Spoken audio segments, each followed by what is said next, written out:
मध्य प्रदेश और मैं हूं मयंका जैन। मंदसौर जिले के ग्राम लसूड़ी निवासी गौतम सिंह पिछले 4 महीनों से न्याय के लिए लगातार प्रशासनिक दफ्तरों के चक्कर खा रहे हैं, लेकिन अब तक उन्हें सिर्फ निराशा ही हाथ लगी है। पीड़ित का आरोप है कि जन सुनवाई में आवेदन देने और 181 पर शिकायत दर्ज करवाने के बाद भी केवल एनसीआर दर्ज कर मामला ठंडे बस्ते में डाल दिया गया है। गौतम सिंह ने बताया कि उनके परिवार में 4 सदस्य हैं। पिता का पहले ही निधन हो चुका है। परिवार आर्थिक और सामाजिक समस्याओं से जूझ रहा है। इसके बावजूद प्रशासन कोई ठोस कार्रवाई नहीं कर रहा है। पीड़ित का कहना है कि बार-बार अधिकारियों के पास जाने के बावजूद भी सिर्फ आश्वासन मिल रहा है, जबकि इस मामले में किसी भी जिम्मेदार व्यक्ति पर अभी तक कोई ठोस कदम नहीं उठाया गया है। करणी सेना न्यूज मध्य प्रदेश से बातचीत के दौरान गौतम सिंह ने प्रशासन से जल्द न्याय दिलाने और मामले में निष्पक्ष जांच की मांग की है और उन्होंने कहा है कि यदि मामले में जल्द कोई निराकरण नहीं दिया गया तो उन्हें बड़ा कदम उठाने पर मजबूर होना पड़ सकता है। संगठन और सर्व समाज से जुड़ी हुई ताजा खबरें सबसे पहले देखने के लिए बने रहिए करणी सेना न्यूज मध्य प्रदेश के साथ। साथियों, आज हमें मंदसौर जिले के अफजलपुर में और अफजलपुर से एक अजीब और गरीब मामला सामने आया है। यहाँ पर हमारे भाई कंपनी में काम करते थे और इनका उस कंपनी में काम करते हुए हाथ कट गया। तो हाथ कटने का क्या कारण रहा, क्या नहीं रहा, कैसे हाथ कटा इनका, हाथ कटने के बाद पुलिस ने इनकी 2 महीने तक एफआईआर नहीं लिखी। 181 करने के बाद इनकी एफआईआर हुई। एफआईआर होने के बाद भी एनआरसी हुई। तो हम इनसे पूरा मामला जानेंगे और इनका नाम, गांव का नाम सभी जानेंगे और आशा करते हैं कि प्रशासन इनकी पूरी सहयोग करेगी और मदद करेगी और रिपोर्ट लिखेगी। आपका शुभ नाम? गौतम सिंह। आप जब कंपनी में काम करते थे तो आपके साथ हादसा कब हुआ? 16 फरवरी को नाइट में ड्यूटी थी मेरी, तो रात में मैं रोल चढ़ा रहा था, मशीन पे सेफ्टी ना नहीं थी, उसके कारण मेरा हाथ कट गया।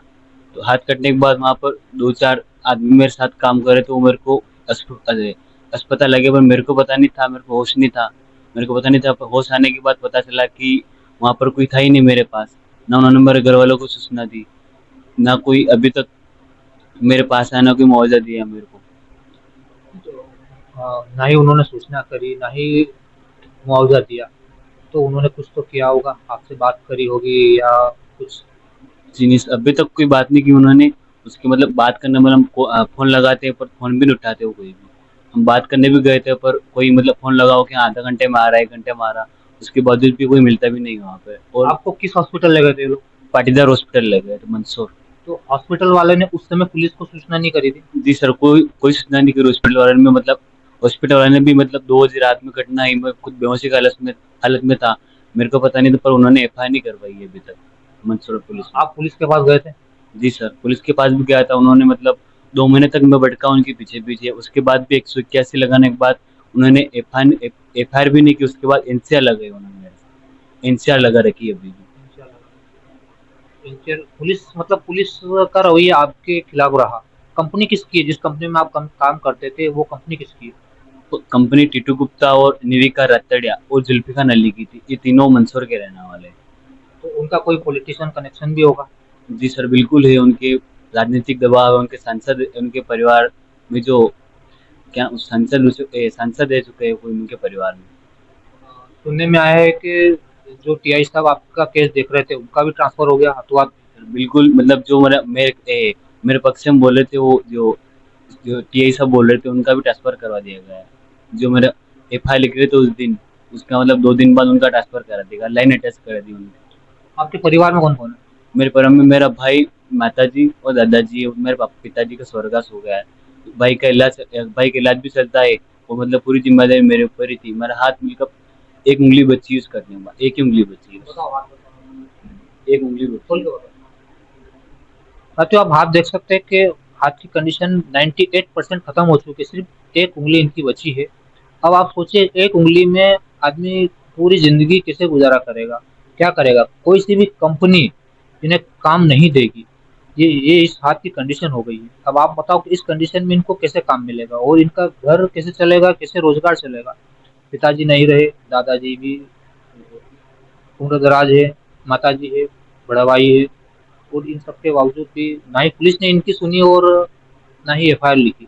वहाँ भी आवेदन दे रखा मैंने, एसपी साहब को भी बोला था, उन्होंने फोन लगाया था, फोन मतलब तो भी एफआईआर लिखी। कलेक्टर को वहाँ भी आवेदन लगा रखा मैंने। पर अभी जन सुनवाई में गए थे आप?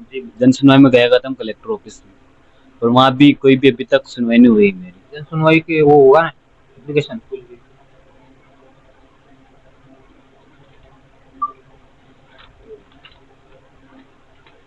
जो इस देश की विडंबना है कि जन सुनवाई में व्यक्ति जाने के बाद भी इनकी कोई सुनवाई नहीं हुई। आप ये देखो, जन सुनवाई में भी जाके आइए।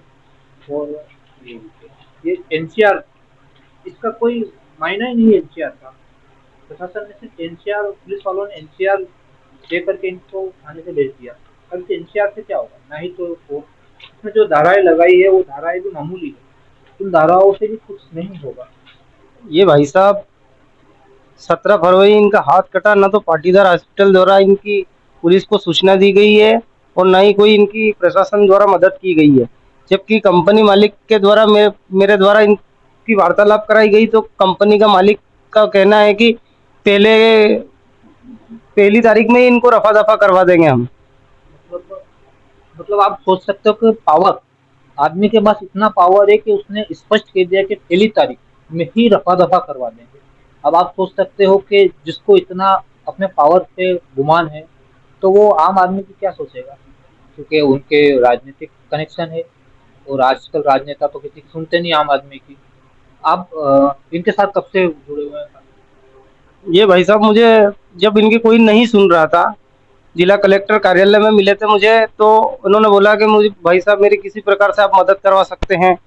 तो मैंने बोला कि जब कोई मदद नहीं करेगा तो करणी सेना आपके साथ खड़ी रहेगी, आप करणी सेना के समर्थन में जाइए, करणी सेना से न्याय की गुहार लगाइए।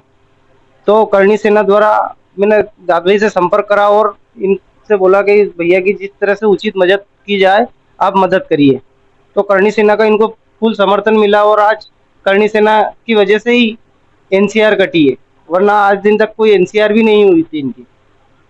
मतलब आप सोच सकते हो कि दबाव, थाने पे इतना दबाव है कि जिस टीआई के हाथ में इनका केस था उसे 2 दिन में ही ट्रांसफर कर दिया गया, और अभी जो टीआई आके बैठा है उसने 181 होने के बाद एनसीआर काटी है।